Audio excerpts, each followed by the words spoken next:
pecador.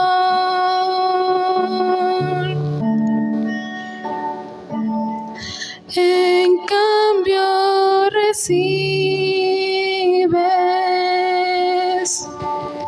la ofrenda humilde, la ofrenda humilde, Señor Jesucristo, de mi corazón.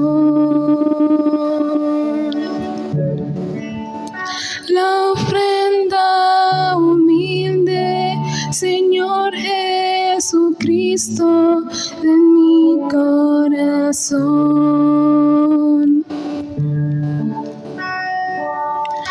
Y cuando la noche extiende su manto, mis ojos en llanto en ti fijaré, alzando mis ojos, veré las estrellas. Yo sé que tras ellas, cual Padre amoroso, tú velas por mí. Yo sé que tras ellas, cual Padre amoroso, tú velas por mí. No puedo pagarte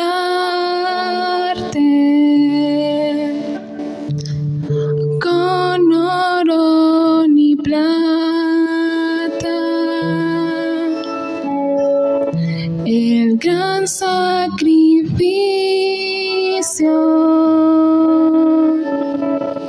que hiciste por mí. No tengo que darte por tanto amarme. Recibe este canto mezclado con llanto y mi corazón.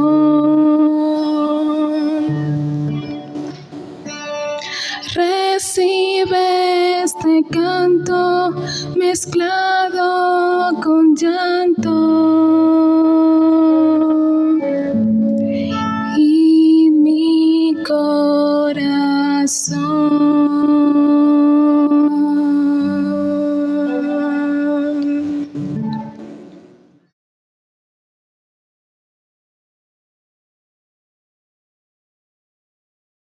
Terminamos nuestra Semana de la Juventud con el tema Todo lo bueno inicia con nuestros pensamientos, basado en Isaías 55, del 6 al 7.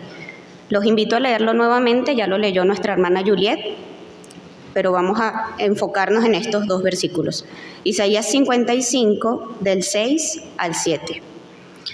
Buscad a Jehová mientras pueda ser hallado, llamadle en tanto está cercano. Deje el impío su camino y el hombre inicuo sus pensamientos, y vuélvase a Jehová, el cual tendrá de él misericordia, y al Dios nuestro, el cual será amplio en perdonar. Quiero invitarlos a que piensen en algo bueno que hayan hecho, algo que los haga sentir orgullosos del resultado o de lo que lograron. Puede ser graduarse de alguna carrera, un negocio, ingresar a un trabajo, un escrito, formar una familia. Ahora quiero que traten de recordar cómo fue que llegaron a hacerlo, al principio de todo. ¿Qué hicieron? Estoy casi segura que si van al comienzo de todo el proceso, su respuesta empezaría más o menos así. Un día pensé que necesitaba aumentar mis ingresos o que quería casarme o que podría hablar de este tema de una manera escrita. Los pensamientos están inmiscuidos casi en la totalidad de nuestra vida. Si estamos hablando, estamos pensando. Podemos estar escuchando algo y pensando otras cosas relacionadas al tema. Cuando manejamos, nos bañamos, fregamos platos, leemos o vemos televisión, estamos siempre pensando. Considerando esto, podemos asegurar la relevancia e influencia que pueden tener los pensamientos en nuestra vida. De hecho, casi la totalidad de nuestros actos vienen antecedidos por pensamientos que lo avalan. Desde hacer una comida hasta tener un negocio próspero o incluso escribir un libro. Todas son acciones que estuvieron antecedidas por un pensamiento que se vuelve intención y luego se hace conducta. Me gustó bastante cómo nuestra hermana Génesis nos lo expuso en el mensaje del domingo pasado. Siembra un pensamiento, cosecha una acción. Siembra una acción, cosecha un hábito. Siembra un hábito, cosecha un carácter. Siembra un carácter, cosecha un destino. Es decir, nuestros pensamientos determinan no solo nuestras acciones, sino finalmente toda nuestra vida. Por eso el título del mensaje de hoy es: todo lo bueno se inicia con nuestros pensamientos. Pero ¿qué pasa si ahora yo les digo que es imposible que hagamos algo inherentemente bueno? A lo mejor van a pensar que estoy un poco loca porque les acabo de preguntar que pensaran o que les acabo de pedir que pensaran en algo que hayan hecho bueno, ¿verdad? Pero es cierto, mis hermanos, porque así como nuestras acciones están definidas por lo que pensamos, nuestros pensamientos están definidos por lo que somos. Y aunque sea una verdad difícil de asimilar, tanto usted como yo no somos buenos. Así que sí, es imposible que hagamos cosas buenas. Es imposible incluso que tengamos pensamientos que sean buenos, por el simple hecho de que somos malos. Y no dejamos de serlo solamente por ser cristianos, leer la Biblia, orar o congregarnos y servir en una iglesia. Entonces, ¿cómo podemos llegar a hacer cosas buenas? Nuestro versículo base nos lo explica de una manera muy didáctica. Con base en él vamos a revisar 3 pasos que nos muestra el Señor para poder hacer cosas buenas, viéndolos como un proceso con etapas de, primero, preparación, segundo, acción y tercero, con una etapa de mantenimiento. Empecemos entonces con la etapa de preparación. Como acabamos de analizar, nuestro principal impedimento para hacer cosas buenas es que no podemos tener pensamientos buenos, porque nuestra naturaleza no es buena. Necesitaríamos entonces, de alguna forma, hacernos buenos. ¿Cómo podríamos hacer esto? Si ser malos es parte de nuestra esencia, ¿cómo podríamos siquiera conocer lo que es bueno? Mucho menos poder hacerlo, y mucho menos poder hacernos nosotros mismos buenos. Sé que muchos ya deben tener en parte la respuesta en sus mentes.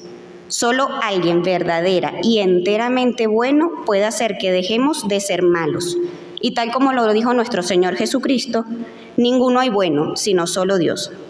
Por lo tanto, solo Dios puede hacernos buenos.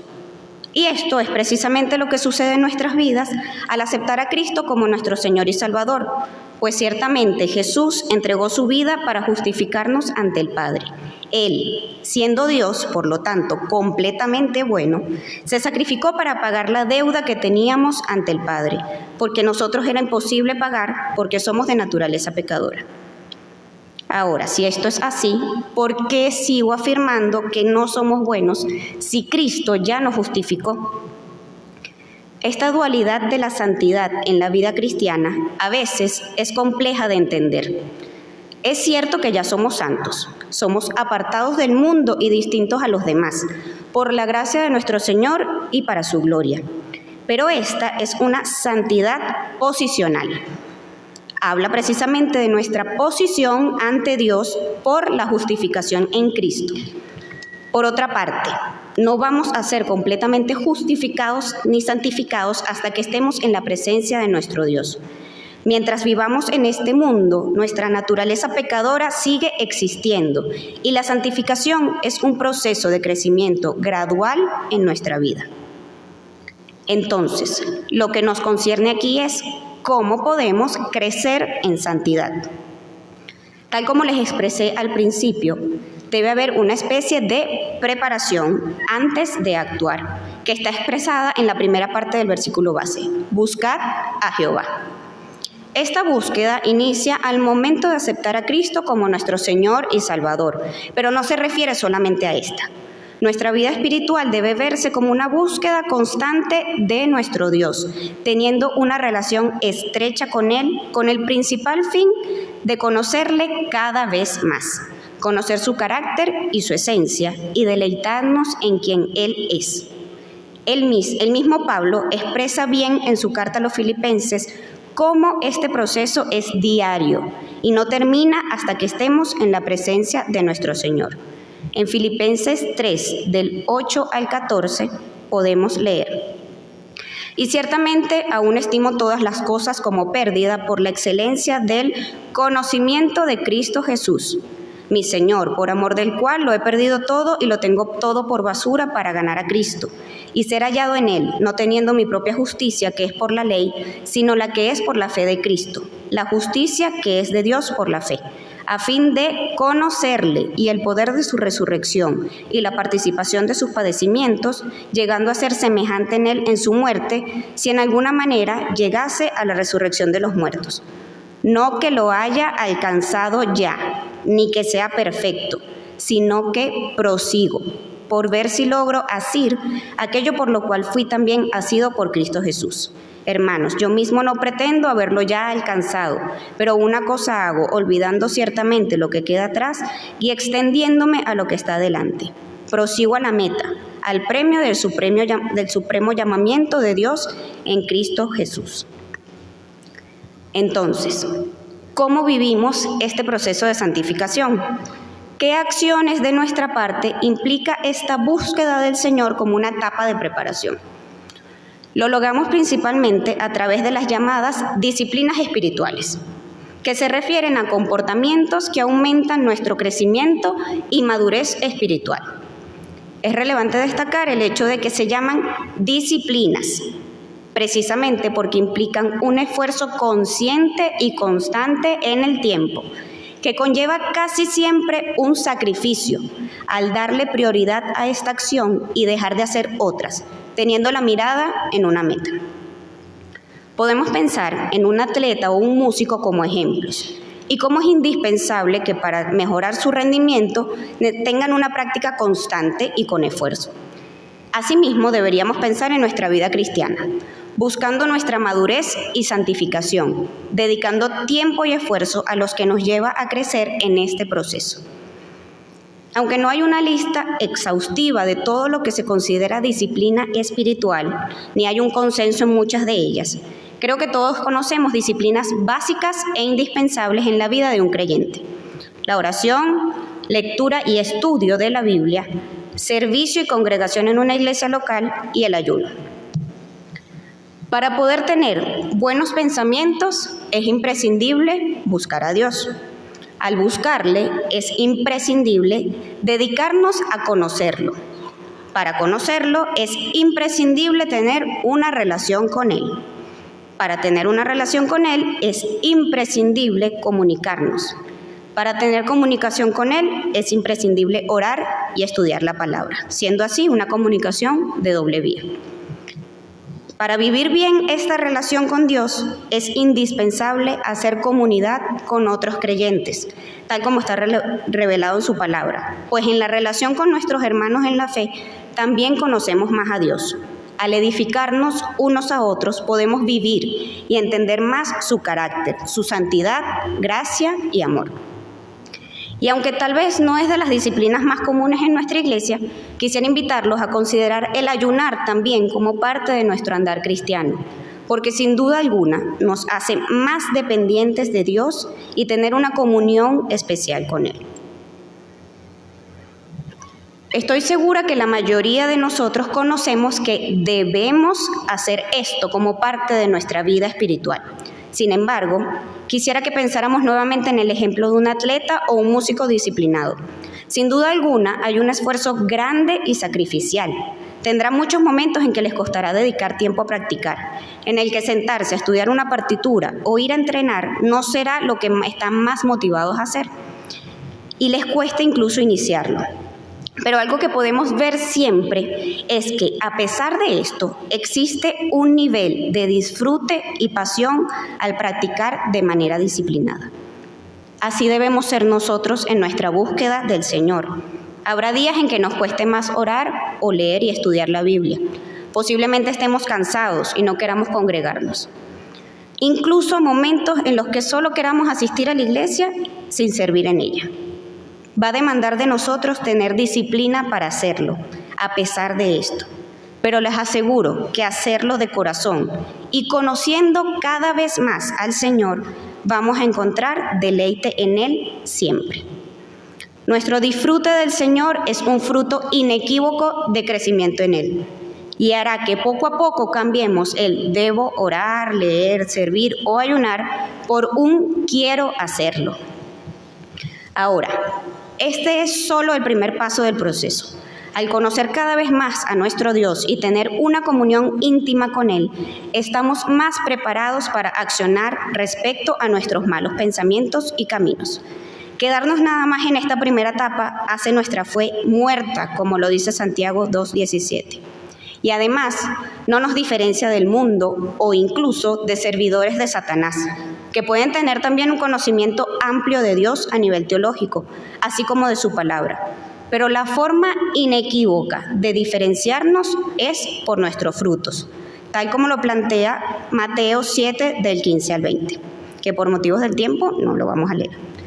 Por lo que es indispensable pasar a la etapa de accionar, que es el segundo punto de nuestro mensaje de hoy. Dejar nuestros pensamientos y nuestros caminos. En esta etapa de accionar, como podemos ver en la segunda parte de nuestro versículo, más que empezar a tener buenos caminos y pensamientos, se nos insta a dejar nuestros malos caminos y pensamientos. Sí, a todos. Cuando Isaías se refiere a hombres inicuos e impíos, está hablando de usted y de mí también. Discúlpeme si soy repetitiva, pero es indispensable recordar que somos malos por naturaleza. Por eso en nuestras propias fuerzas no vamos a poder jamás ser buenos, tener buenos pensamientos o buenas acciones de verdad. Entonces, luego de prepararnos teniendo una comunión íntima y constante con nuestro Padre Celestial, debemos dar buen fruto, principalmente como una respuesta de amor hacia Él.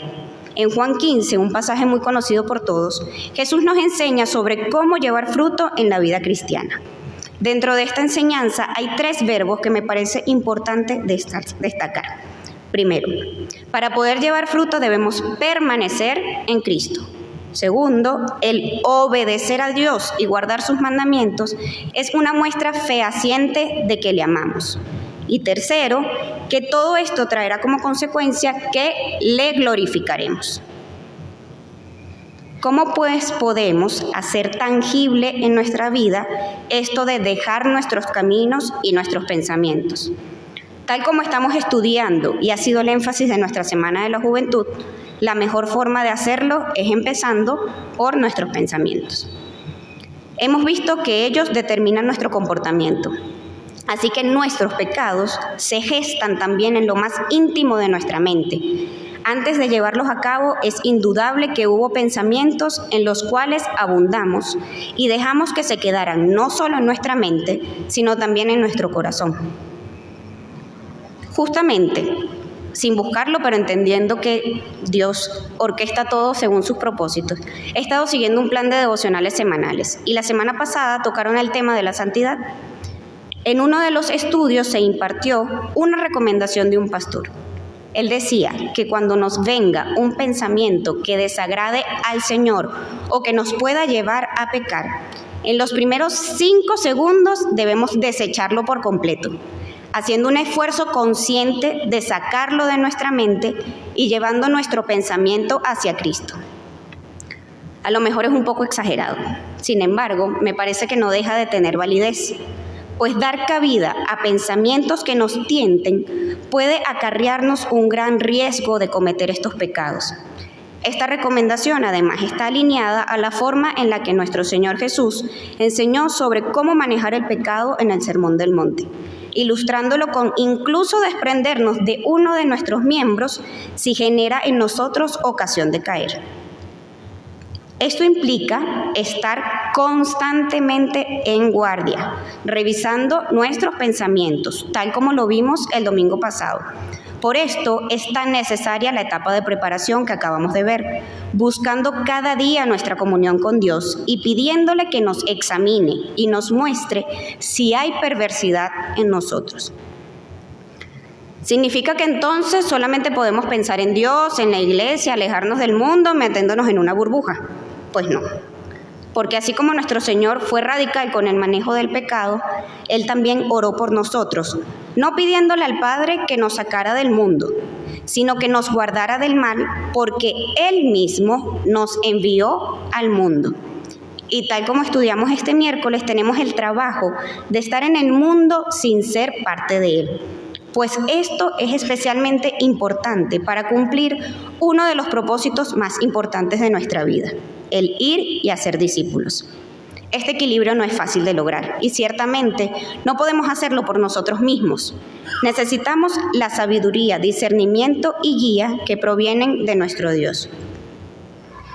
Debemos tener en cuenta que el cristianismo es, como muchos hemos escuchado, un estilo de vida, pero basado en una relación con nuestro Señor Jesús. No es una receta.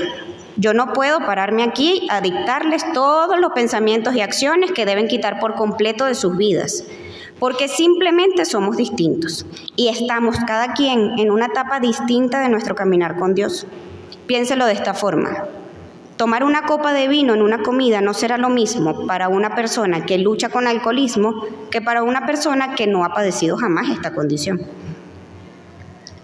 La Biblia dice en 1 Corintios 15:33, no erréis, las malas conversaciones corrompen las buenas costumbres. Podríamos expandir el término malas conversaciones por malos pensamientos, hábitos, comportamientos, sentimientos, compañías. Es por esto que debemos estar vigilantes ante cualquier cosa que pensemos y hacerlo siempre en comunión con nuestro Dios. Yo no les voy a decir que de ahora en adelante todo lo que piensen, vean, escuchen o inviertan su tiempo sea netamente cristiano. Cada quien debe, basado en una relación íntima con Dios, conocer sus fallas, tentaciones y pecados. Yo no puedo, por ejemplo, pararme aquí y decirles que escuchar música secular está mal, porque no es cierto. Ni siquiera decirle cuáles géneros de música jamás deberían escuchar y cuáles sí podríamos tolerar. Porque incluso si les preguntara, estoy casi segura que todos o la gran mayoría me dirían una cosa como el reggaetón jamás debería ser escuchado por un cristiano. Y aunque evidentemente tiene mucha connotación de inmoralidad sexual, cosa que está mal, podría suceder que para mí eso no represente una tentación o algo que me lleve a deshonrar a Dios. Por el contrario, y seguramente algo que no sería para nada la respuesta común, para mí podría ser ocasión de caer el escuchar baladas románticas, por el hecho de generar un sentimiento de rencor o de inconformidad en el Señor en mi soltería. Nuevamente, aunque hay cosas totalmente contrarias a la voluntad de Dios, que además son claras, notorias y fáciles de identificar, y que son así para todos los creyentes, como pornografía, drogas, etc. La vida cristiana no es una receta, es un caminar diario y constante con nuestro Dios, una relación que no es rutinaria, sino activa y dinámica. Sin embargo, aunque no es mi idea decirles que tienen que dejar absolutamente todo lo secular de sus vidas, también es cierto que puede ser de gran ayuda el buscar activamente invertir gran parte de nuestro tiempo en contenido edificante para nuestra vida espiritual, que vaya acorde a los mandamientos de Dios y que le agrade. Por ejemplo, antes de invertir tiempo libre en ver películas, podemos decidir invertirlo en hacer un estudio bíblico. Podemos decidir escuchar música cristiana que alabe a Dios y nos edifique antes que música secular mientras vamos de camino a nuestros trabajos o lugares de estudio. Podemos decidir consumir más contenido bíblico en redes sociales que cualquier otro contenido digital. ¿Esto hará que seamos inmunes al pecado? No. ¿Significa que más nunca podemos ver películas, escuchar música secular u otro contenido en redes sociales? Tampoco. Pero sí es cierto que mantener nuestros pensamientos enfocados en Cristo nos reduce el riesgo de prevalecer en nuestros malos caminos y aumenta la posibilidad de dar buen fruto. Sé que suena un poco exagerado. Sé también que parece que eso no va con todos nosotros, que quizá podríamos pensar una vida así para un pastor o ministro con un llamado de servicio a tiempo completo. Pero déjenme compartirles una cita de John Piper que explica cómo y por qué esto es posible para cualquier cristiano. Y aunque no lo parezca, que no se vea de una forma sacrificial. Si no has saboreado a Jesús, los placeres que compiten con Él van a triunfar. Ruégale a Dios por la satisfacción que no tienes. Y luego mira a la persona más increíble del universo hasta que logres verlo tal y como Él es. Siempre ha llamado mi atención y enciende mi humildad el hecho de que incluso para vivir nuestra necesidad de Dios y buscarlo, lo necesitamos a Él. En nuestra carne, les confieso que se ve imposible dejar de escuchar las últimas canciones de un artista que está de moda por escuchar himnos o alabanzas, y que si lo llegáramos a hacer, podría parecer una obligación o sacrificio, y no habría jamás el mismo deleite. Pero les aseguro que es posible conseguir nuestro mayor deleite en Cristo, pues en Él todas nuestras necesidades están satisfechas. Solo que para hacerlo debemos conocerle en verdad y profundamente. Déjenme ahora hacerles una pregunta. ¿Cuándo fue la última vez que se sintió pecador, que sintió que anda en caminos impíos e inicuos? Hoy, esta semana, hace un mes, hace un año o incluso más. A lo mejor algunos me podrán decir que aceptaron a Jesús como Salvador bastante temprano en sus vidas. Crecieron en hogares cristianos, la verdad es que nunca cometieron pecados graves, jamás han robado, matado, fornicado, adulterado, por lo que la verdad no se sienten ni tan impíos ni tan pecadores. Aquí también hay hermanos que tienen por lo menos 40 años caminando con el Señor, por lo que lo conocen bien, ya han estudiado a lo mejor toda la Biblia, ya han hecho más oraciones que incluso días nosotros hemos vivido. Pasaron hace mucho tiempo por este proceso de preparación y han actuado, de modo que tienen una vida agradable a Dios. Así que seguramente su respuesta a mi pregunta sería, hace años yo dejé mis malos caminos, así que tengo tiempo sin sentirme pecador. A lo mejor los más jóvenes en la fe aspiran a llegar a sentirse así algún día. Pero déjenme decirles algo. Probablemente este sentimiento pueda más bien demostrar un estancamiento en nuestro crecimiento espiritual, más que un logro. Y se los voy a ejemplificar con 3 frases del apóstol Pablo ordenadas cronológicamente. Primero, en 1 Corintios 15, 8 y 9, Pablo escribió: y a los últimos de todos, como un abortivo, me apareció a mí, porque yo soy el más pequeño de los apóstoles, que no soy digno de ser llamado apóstol porque perseguía a la iglesia de Dios. Fue escrito aproximadamente en el año 56 después de Cristo. Segundo, en Efesios 3, 8. A mí, que soy menos que el más pequeño de todos los santos, me fue dada esta gracia de anunciar entre los gentiles el evangelio de las inescrutables riquezas de Cristo, escrito aproximadamente entre el 60 y 61 después de Cristo. Y por último, en 1 Timoteo 1:15, palabra fiel y digna de ser recibido por todos, que Cristo Jesús vino al mundo para salvar a los pecadores, de los cuales yo soy el primero. Pablo fue siempre caracterizado por su humildad. Sin embargo, al avanzar en su camino con Cristo y en su conocimiento de nuestro Dios, fue cada vez más consciente de su naturaleza y posición pecadora. Pasando de decir que era el menor de los apóstoles a expresar que era el menor de los cristianos y, por último, el primer pecador. Ciertamente, a medida que caminamos en Cristo, la meta es disminuir nuestros pecados para hacerle más obedientes y agradables con nuestra vida. Y efectivamente, una vida cristiana fructífera se ve así. Sin embargo, el conocer más a Dios y su santidad nos hace estar más conscientes de la maldad e impureza en nuestra naturaleza, porque cada día vamos teniendo más deleite y deseo de agradarlo en todo. Puede ser que en algún momento usted robó, fornicó, adulteró y hace mucho tiempo dejó sus malos caminos.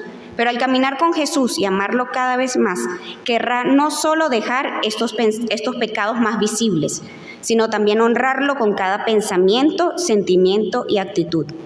Puede que ya no esté cometiendo pecados que se ven, pero en su corazón hay un constante sentimiento de queja, o en su servicio existe una búsqueda por recibir gloria y admiración de los hombres.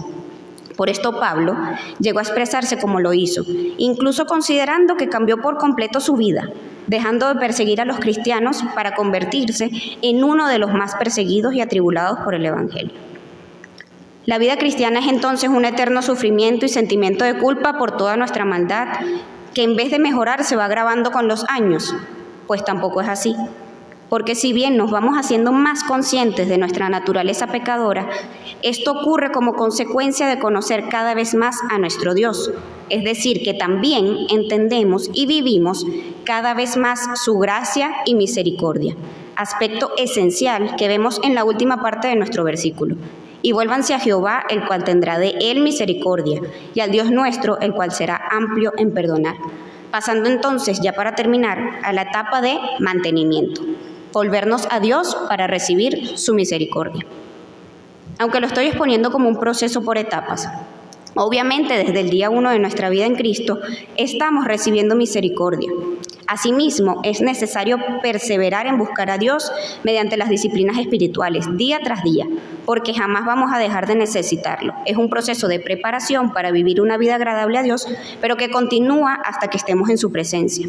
Igualmente debemos seguir accionando de manera obediente, quitando de nuestra vida cualquier conducta, sentimiento, actitud o pensamiento que lo deshonre.